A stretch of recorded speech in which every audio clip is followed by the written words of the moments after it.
You are listening to the Garlic Fries and Baseball Guys podcast. Sam Lubman, Joe Shasky coming at you every week, whether the Giants are good or bad. Make sure you're listening, reviewing, subscribing, sharing, telling other people about it. All part of the Odyssey Sports Network here at 95.7 The Game.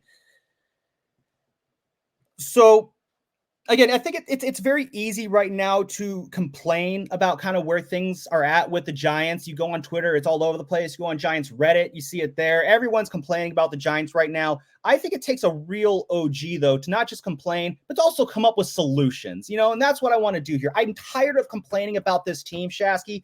I want to come up with ways that how can the Giants actually get better? Because, frankly, the way the Giants are operating right now, it's a no-go. It does not work. Tom Verducci actually just came out with an article in Sports Illustrated today, really just tearing into the Giants basically the article was, if this is the future of baseball, I want no part of it. Pointing out what the Giants are doing and saying that this is not a fun brand of baseball. One number that he brought up a bunch of numbers. I'll get into those in a second. And one I want to get off right off the rip. Since 2016, Shasky, the Giants have lost 26% of their paying attendance. Wow. Since 2016. And this isn't just under Farhan. This is a slide that started under Brian Sabian and Bobby Evans. Now, this isn't a way to throw them under the bus, but it is a way to point out that Farhan was brought in to change things.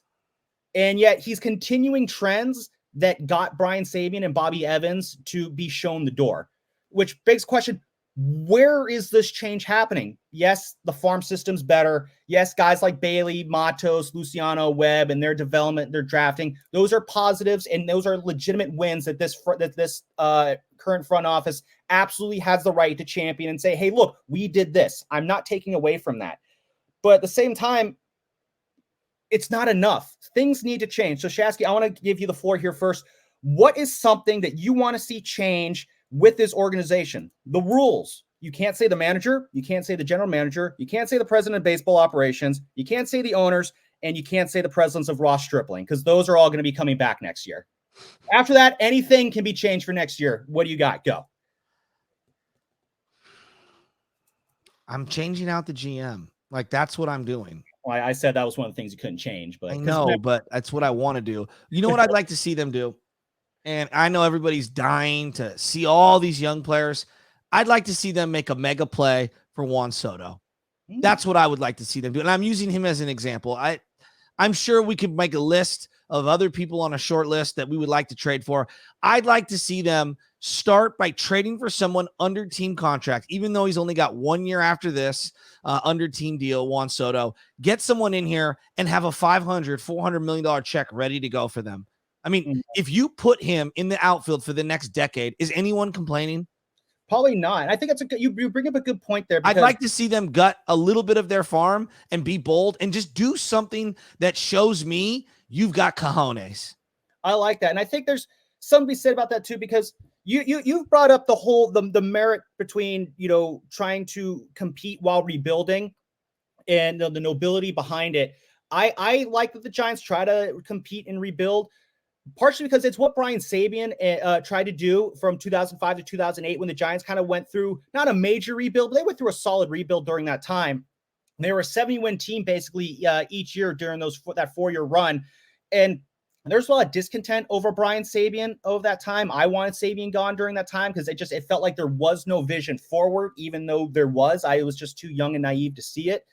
But part of the reason why you were able to kind of make that run not be so awful is because you had attractions. In 2005, 2006, and 2007, Barry Bonds was still very much an attraction. A, he's Barry Bonds, but B, this is a 70-win team, but you're doing a home run chase. Mm-hmm. So I think the whole concept of competing while rebuilding becomes a lot easier to sell when you have an attraction in that lineup to where it's like, and I know this is not rocket science. I'm not saying anything new here. There's a lot of no duh here. But yeah, if you had a guy like a Juan Soto in that lineup, I think it's a lot easier to stomach these mediocre seasons because 100%. Something exciting to watch on a day-to-day basis. Logan Webb is very fun to watch on the days that he pitches. Camilo Doval is very fun to watch on those opportunities when he does come out to pitch. But you need a bat in that lineup, and Patrick Bailey is probably 2-3 years away from getting there at the earliest. I like you said. Are the Braves without Acuna? Even with, all the other guys in the lineup. And they're incredible. They're loaded. Yeah. But are they the same? No, they're not. It's like the Dodgers are not the same. If you take, Mookie Betts away at this point, the Yes. Dodgers are not the same. The Mariners are in no way, shape, or form the Mariners. If you take But away, that's what I want to see them do. I think they need to just stomach it. And even if those prospects end up being great, who cares? You need to fast track and get someone in your stadium, because this fan base will not get sold over by this ownership group and this front office without getting a dude. They need one dude. Start there. Yeah. I like you said, Juan Soto, a name that I brought up in the past is Luis Robert over in the Chicago White Sox. Okay. 36, 37 home runs right now. He would be far and away the best hitter in this lineup. I agree. Right now. He's 25 years old. He's I love that. 4 years control left. I like that. The White Sox are going nowhere fast. Yeah. No way he enjoys being there. I mean, I like that. Sucks there. Why not? And I'm going to give Farhan credit. I think he could swing a deal like that without giving up all the he could probably swing a deal like that for a Luis Robert or a Juan Soto. And at the end, we'll be like, oh, well, hey, Kyle Harrison's still here. I'm okay with that. Or, all right, he didn't give up Luis Matos. I'm very happy.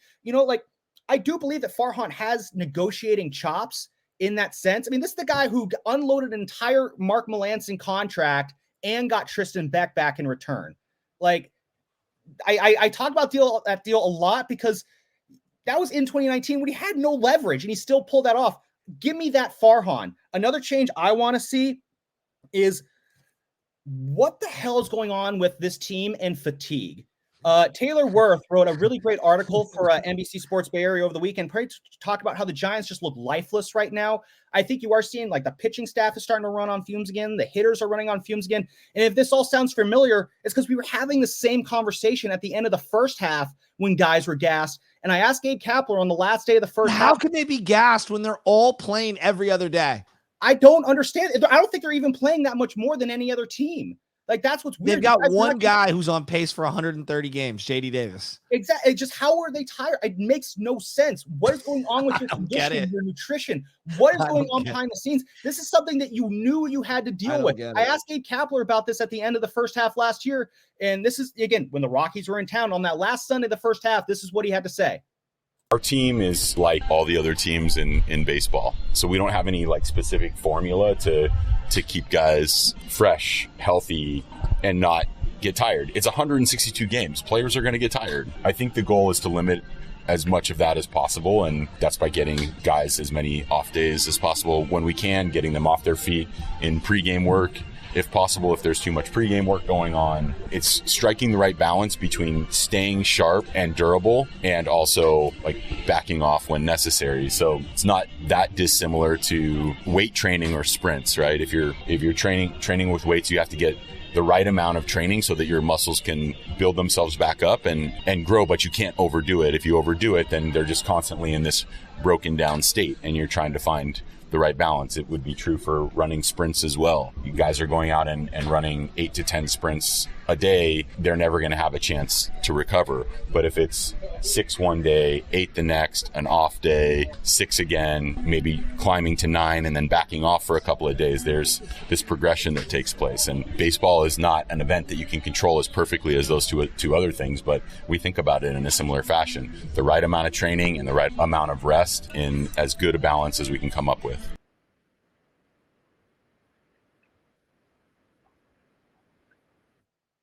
So you clearly understand the concept of how to keep guys fresh. And yet here we are wondering if you actually are able to keep guys fresh. It's just like, come on, you guys. Like, this cannot be the problems that we're running into. It's like, it's small things like this that this coaching staff is supposed to know how to handle, and they're not handling it. Another thing that's really concerning me is the communication right now. You have all these coaches, and yet you got guys like Shamanaya. I don't know what my role is. Ryan Walker, I just kind of do at some point what they tell me to do. Ross Stripling, am I on the IL or am I not? When am I going to start? When am I not? I mean, these are like kind of small miscommunications in a vacuum, but for a coaching staff that really values communication, puts so much emphasis on communication. I remember at the end of last year, I asked Gabe Kapler, what's the thing you really want to focus on going into this offseason? He says, we really want to make sure we're really in communication with our players because we value communication that much. Yeah. And now we're talking about massive communication breakdowns with these players, and that's what's leading to the frustration. Like, something needs to change is actually be as good at communicating as you say you are. Well, I have a hard time quantifying if they're good or if they're not, or if these are just select individuals who are going rogue and they would have been problems because they're underperforming. Like it's really tough for me to gauge this. But Sam, where there's smoke, there's fire. That's usually how I operate. And there tends to be a lot of chatter, like a lot of chatter. Like what's gone great for them? Everyone keeps, they played so many rookies.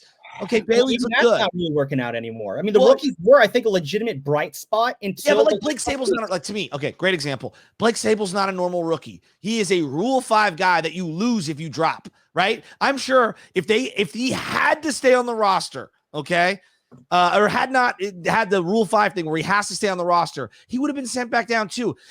He's got mediocre numbers. They're fine. I'm not here to rip him. But to act like he's on the same level of other Corbin Carroll's a rookie. Are they judged the same? Corbin Carroll is having a monster season. And I get it. There's levels to this, but like, what are we talking about? Like, is Blake Sable even going to be on this team in a year from now? I mean, here's the thing. Here's another question. Like, that's the way I view rookies. Let Blake Sable go. What are the odds that they could let Blake Sable go and he would clear waivers to be able to go to play? I don't know. I mean, can you unequivocally say right now, if you let Blake Sable go, he will get picked up? Like, I don't think you can unequivocally say yes to that. I mean, look at their lineup. Mitch Haniger. It's an entire lineup. Mitch Haniger, J.D. Davis, Mike Yastrzemski, all guys that real legitimate playoff teams that are division winners say, I like that guy coming off my bench. Probably. Yeah, I think maybe Haniger could probably crack the lineup for, I don't know, the Reds on a day when Will Benson's, on the IL. But the Reds are playing real rookies every day. They really are, and they're fun when they're doing it as well. They look like they allowed Ellie De La Cruz to go up and down. They said we're here for the Ellie De La Cruz movement. Yeah. And there was why can't we create a movement? Like, there was a moment where I felt like, let's get the Patrick Bailey movement going. And again, for a while, Patrick Bailey, he really was that guy that was jazzing fans up. Yes. On the one hand, it's hard with a catcher. You got to really manage his workload. Kapler's came on the show and he talked about how, if Patrick Bailey's sitting, it's not because we want to bench him, it's because we need to rest him and keep him fresh. I can respect that. But that is kind of a hole the Giants are kind of playing in there. So, yes. But at the same time, still, let's jazz up Patrick Bailey. This is an organization that literally had Buster Posey as its franchise face for a decade. So, show me something there. Another thing I like to see change is I want just the pitching usage. The usage of the starting pitchers has to be different. For a team that has done so well with starting pitching the last couple of years, I'll write this year off as okay, things broke down and didn't work out the way they wanted to. But you got to get more length. I mentioned the Tom Verducci article. He brought up some couple interesting pitching nuggets. Shasky, on average, starting pitchers have averaged 72 pitches per start. That is the worst in baseball. 43 times a starting pitcher has gone 3 innings or less. The next team has 30 such outings. They're approaching. So the record for such starts, the Rays in 18 and 19, I think they had 73 and 51 such outings. Like, that's the area the Giants are approaching right now. The Giants pitching staff, their record, ready for this one?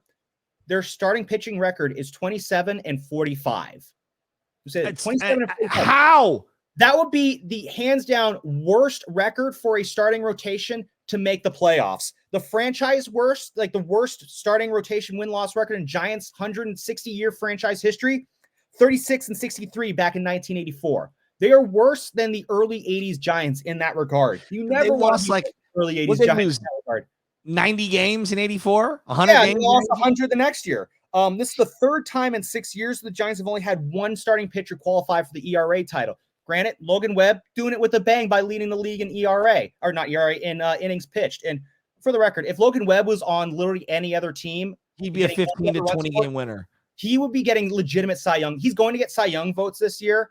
He's probably not going to get any first place votes. He might crack the top 5. He's going to get Cy Young votes this year, and he will absolutely have earned them.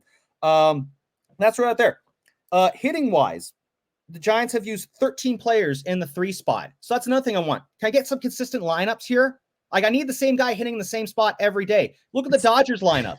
You know who's hitting 1, 2, 3 every day. But nobody's good enough. Like, they're just good enough to be 2 out of 5 day players, 3 out of 5 day players. You know what I mean? You were talking about Minaya the other day in the group thread. You're like, he's just not good enough to be a starter. I could say that about every guy on the roster outside of like 2 or 3. I mean, you're going to think I'm crazy, but I still like to believe there's a starting pitcher buried deep within Ross Stripling. I definitely do not see it within Sean Manaea. Here's the thing with Sean Manaea that I want to see change, because I say you can't change Ross Stripling. You can change Sean Manaea, though. What I want to see is give Sean Manaea starts here at the end of the year. Hope he pitches well enough to where you can be like, hey, if you come back next year, you're not going to be a starter. So you should exercise that opt-out. That's what I'm doing. If I'm the Giants, I'm saying flat out, because he's been on the record saying, I want to be a starter. Yeah, because he wants his money. If I'm the Giants, I'm saying you will not start here. So do you want your $15 million or do you want to start and let him wrestle? Sam, we've got 12 games left. 12 games left. So now Posey reaches away and Bellinger throws it so high. There are some intangibles that those projections failed to take into consideration. The crowd was going crazy. There's not much in life that's better than that. Arizona, You're listening to Garlic Fries and Baseball Guys on the 95.7 The Game Podcast Network. Still live to fight another day this weekend when you go to LA. I think that's where you're at right now. God. So I got 2 things before I get out of here. Yeah. One is one last thing they need to change. Chess, you've made it to games this year, right? Mm-hmm. You know the song they play before, everyone comes out in the field? Mm-hmm. They go, damn, Yeah. damn. Yeah, it's a little Uzi Vert song called Just Wanna Rock. Yeah, Can we I'm change over that it. song, please? 1, it's stupid. And then 2, you know who uses that song when they take the field besides Eagles. the freaking Philadelphia Eagles? Are we for real, Giants? Come on now. We're using the same song as the freaking Eagles. Like, show me you have no awareness of your fan base without showing me you have no awareness of your fan base. Good point. Come on now. So that's where we're at right now. Shasky, my last question. This is something that our digital manager, Whitley Sandretto, wanted me to ask you. How often are you thinking about the Roman Empire these days? I mean, why? Just curious. I would think about it from time to time. I actually love history. Why? Where are we going with this? Oh, no, it's just something that Whitley, our social media queen, wanted me to ask you. So I had to get that across there. We've been asking everybody that. So. The Roman Empire, Rome wasn't built in a day. What would you like to know? They specialized in aqueducts and arches. I heard they were very big on analytics, but not so much on platooning back in the early Roman Empire days. I know that they were very big on astronomy and other things, and they stole ideas and concepts from other people. The Roman Empire was also one of the originators of the sausage, because they would take animals from all the different corners of their empire to show how vast their region was, and they would mash it up and put it into lamb and sheep casings, and the more exotic the sausage, the more powerful you were as a king. Interesting, right? Coming from a true sausage guy. Anyway, so yeah, this has been episode 76 of the Garlic Fries and Baseball Guys podcast. Love you, buddy. Very strong. Just Go like Giants! Sunday. We'll see what the Giants do this week. Until then, we will catch you on the next one. Go Giants.